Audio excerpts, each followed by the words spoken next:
All right, Chris Russo is here, Mad Dog Radio, Sirius XM. We know him from ESPN. What's going on, buddy? Hello, Kev. How are you, pal? Things good? Things are great. Are you a New Orleans guy? No, I'm not. Okay, explain. And I've been here for all the Super Bowls. I'm just, well, first of all, it's hard to run outside because the roads are not, they're all broken up. Sure. And, you know, there's a law here, I guess, where they're not required, if you fall and break your ankle, they are not required to compensate you because of bad pavement. Okay. So that makes it tricky. It's humid. That's tricky too. And, you know, I'm just, the French Quarter is good, but it doesn't do a lot for me after a day. I kind of look at New Orleans a little bit like Vegas. Yes. I can deal with it for a couple of days, but after that, like Vegas, I don't want to be there in casinos all night. Yeah. Same thing with here. So I am not a big New Orleans guy, or Vegas for that matter. Okay, I like both, but I understand what you're saying. It's not, I wouldn't move to either of these places. Right. And I've been 100%. And I was here for the Patriots, Packers. Yeah. The first one I did was Niners, Broncos was here, and there's probably another one. So I've been here 3-4 times. San Francisco, Baltimore. Yeah. So I've been here a lot, but the food is great. Now you need a balloon when you're walking out of all these restaurants. Yeah. But for angioplasties, but it's not my favorite. Not my favorite. I get that. People say. A couple people have said like the hot take is it should be here the Super Bowl should be here every year, or Vegas or whatever, it should be walkable. If Roger Goodell calls you and says, Mad Dog, what are we doing about this Super Bowl host? Are we doing a rotation? Are we giving it to more places? What are we going to do? Well, I think you keep it the way they're doing it now, and I understand you can walk around, and that is a big advantage. You go to LA, you can't do that. There's no central location. San Francisco's a disaster. The stadium is 45 miles away from downtown San Francisco. So that is a mess. Yeah. Phoenix, that stadium's a long way away too. And Phoenix has got Scottsdale and Phoenix, so it's very tricky. And not all of us can afford to build more. So from that standpoint, that's not great. You're right. I like the locations in which you can get in and around. The two I love, that I know it sounds crazy because of the weather, Indianapolis and Minneapolis. Yep. Indianapolis is very good. That was the Super Bowl with the Giants and Patriots. Yeah. That was a very good Super Bowl.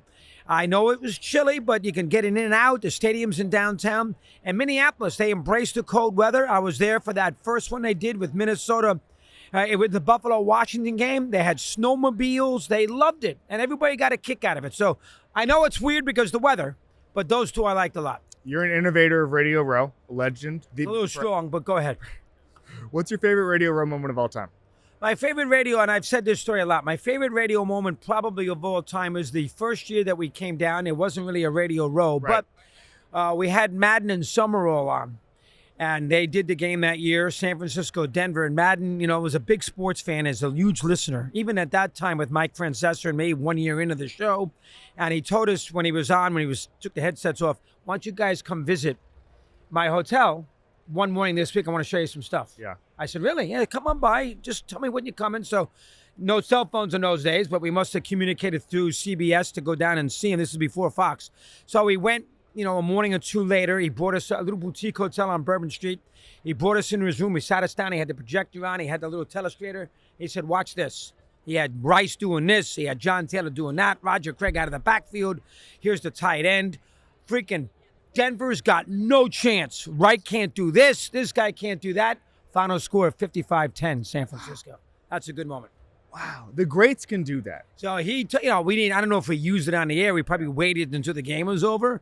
But he had that game pinned down. Like he said, Denver, I'm telling you right now, they don't even show up. This game's going to be a complete blowout. And if you remember, that's one of the greatest routes in the history of the Super Bowl. I don't think I was born yet, but in general. 1990. That was a bad one. All right. So you've gone through this before with the Yankees and a little with the Patriots, where a team just keeps doing the same thing over and over again. The Chiefs keep having okay regular seasons, turning on the playoffs, winning the Super Bowl. We're on the verge of a three-peat here. When you're crafting opinions on teams, where it's almost like they're take-proof, because we see them in October and they're struggling, and we say, okay, well, they'll turn it on in January. Like,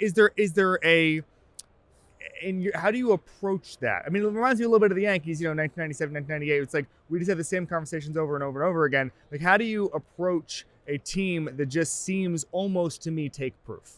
Yeah. In baseball, it's a little different because it's so unpredictable in the postseason. Things happen. The games are weird. I know the Dodgers were the favorite. They won.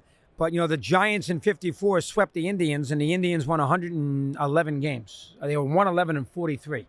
So, the Dodgers in 88 beat Oakland, who won 1,000,000 games. So in baseball, it's a little unpredictable. The NBA is the best team always wins. Yeah. And in football, usually the best combination of quarterback coach wins. Yeah. Montana Walsh, Brady Belichick, now Mahomes and Andy Reid, Star Lombardi. I mean, Bradshaw Knoll. If you look at the history of the NFL, most of the 58 previous winners, the quarterback is a Hall of Famer and a coach is a Hall of Famer. I'd have to count them up, but Brady won 7. Now, Arians is not a Hall of Famer, but he won 6 with Belichick. Star won 2, that's 8. Staubach won 2, that's 10. Montana won 4, that's 14 with Walsh. Bradshaw won 4, that's 18. Most of the combination of Elway, he ended up winning the 2 with Shanahan. Most of the great quarterbacks are Hall of Famers who win, and most, of course, of the coaches. Now, Plunkett's not a Hall of Famer, and he won 2. Eli, not yet a Hall of Famer. He won 2. Should be. It depends. I mean, he will be one day. Dilfer, not a Hall of Famer. He had the great defense. McMahon, not a Hall of Famer with the Bears. But generally speaking, the combination of the quarterback coach wins in the playoffs in the NFL, and that is why it's a little bit more predictable. So I look for that combination. I'm not sure if Hurts is a Hall of Famer or if Sirianni's a Hall of Famer. Mahomes and Reed are. So as a result of that, you'd have to pick Kansas City to win the game. Howie Roseman's going to be a Hall of Famer. Yeah, I don't look at the executives. Yeah. No, I know. But coach. it's like you can explain some of the Eagles' success with Hall of Fame GM with some of these guys who I think I are agree. going to, especially on defense, who I think he's a great if they GM. can continue on, are going to have gold jackets. Carter's got a chance to be a Hall of Famer. Slay's a hell of a player. I agree with you on that. And Roseman's, he got Hurts in the second round, so we give him credit. I think Sirianni, who I don't love, you got to give Sirianni credit. He was 48 and 20. Yeah. I mean, he's been around now. He's in the playoffs every year. He's been to a Super Bowl. They could have won. They got a tricky call there at the end. They would have had the chance to come back and tie. This year he won. He's done it. He's not been picked off. Last year they collapsed defensively, but you don't kill him. The first year Tampa was better. He's done a hell of a job, and I'm not a fan. Oh, neither am I. He's underrated. He's done a good job. I'm with you. I keep trying to find ways to talk myself out of him. Then I look at the all-time winningest coaches. He's 48 and 20. Yes, and I'm like, okay, in a tough town. maybe I'm the wrong one. Right, in a tough town. Yes. That's a tricky town to win because those fans are very fickle. That's a tough town to win in. Explain to me the best part of your newfound, now international friendship with Timothée Chalamet. Well, I think the best part of it, and friendship's a little strong, but I think the best part of it is I think most people, the people who got into it, they realized that it was organic. Yes.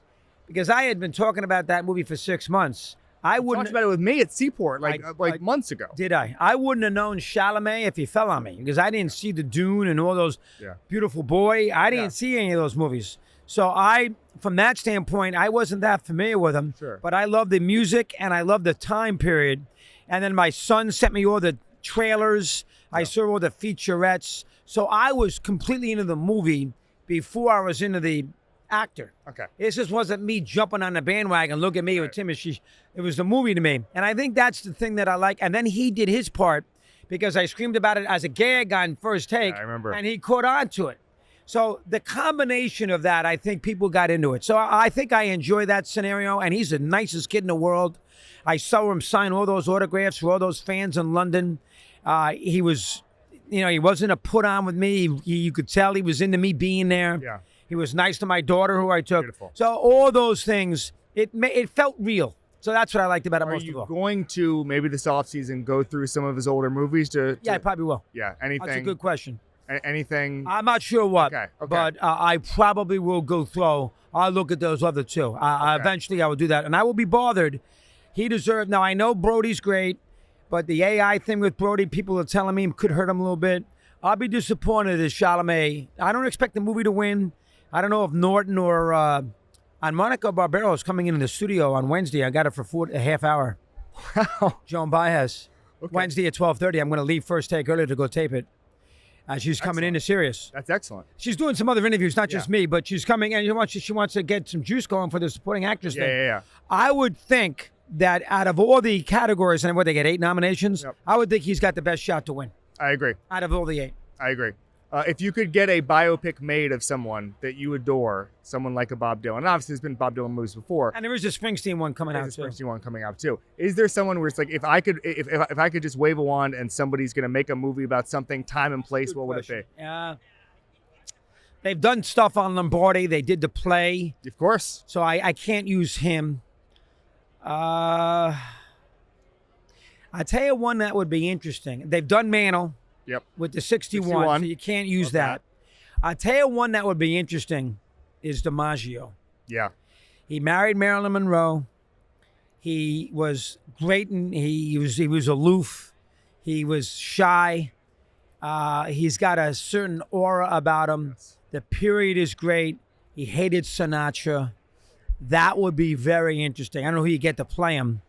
But Timothy's ready. Yeah, he's ready. That would be the DiMaggio, which they haven't done anything on. He's been portrayed in a sidebar way. Yeah. You know, he was in 61 a little bit, but he's not been the feature person. I think he would be interesting. You know, they even did Jim Thorpe because Burt Lancaster did Jim Thorpe and the Jim Thorpe story.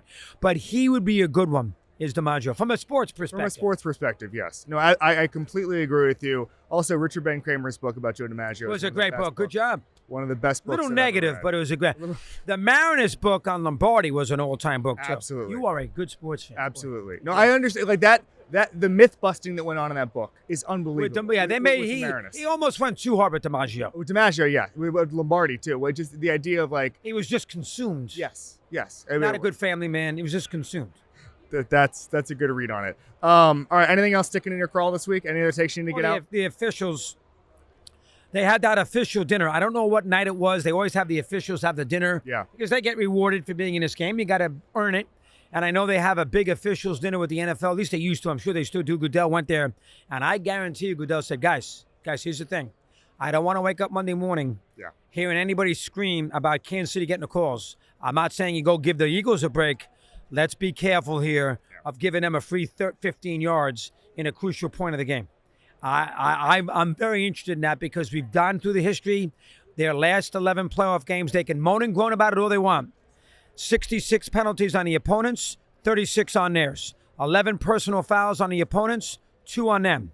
11 defensive holding or pass interferences on the opponent, 1 on them. I mean, that's a little strong. I'm not saying it's got to be 5-5, but that's a little strong. And I guarantee you Goodell got that point across. The only thing I'll say, I thought that little flop Mahomes had against Houston was bad. Was a mistake. Yeah, it was. Because I think now, next time there's a borderline thing and he needs it in the fourth quarter, that's an excellent point. They're going to keep the and I think that was embarrassing for the Chiefs because it showed you that down deep, the Chiefs know how to toy with the officials. You know, Mahomes, I get all these calls. Let me fake another one. Yeah. That kind of thing. And I think that makes the Chiefs look bad. And Aikman called them out on it and everything else. So I'll be interested to look at that. I don't have any problem with the Buffalo game. I mean, it's Buffalo's fault. All right? Get 2 yards on 4th and an inch. Challenge 3rd down because Knox probably had the first down. So I don't go crazy there, but they have gotten a lot of calls in the past. Let's hope we don't have that situation Sunday. Thanks, buddy. Kevin, you're the best. Very good. Thank you.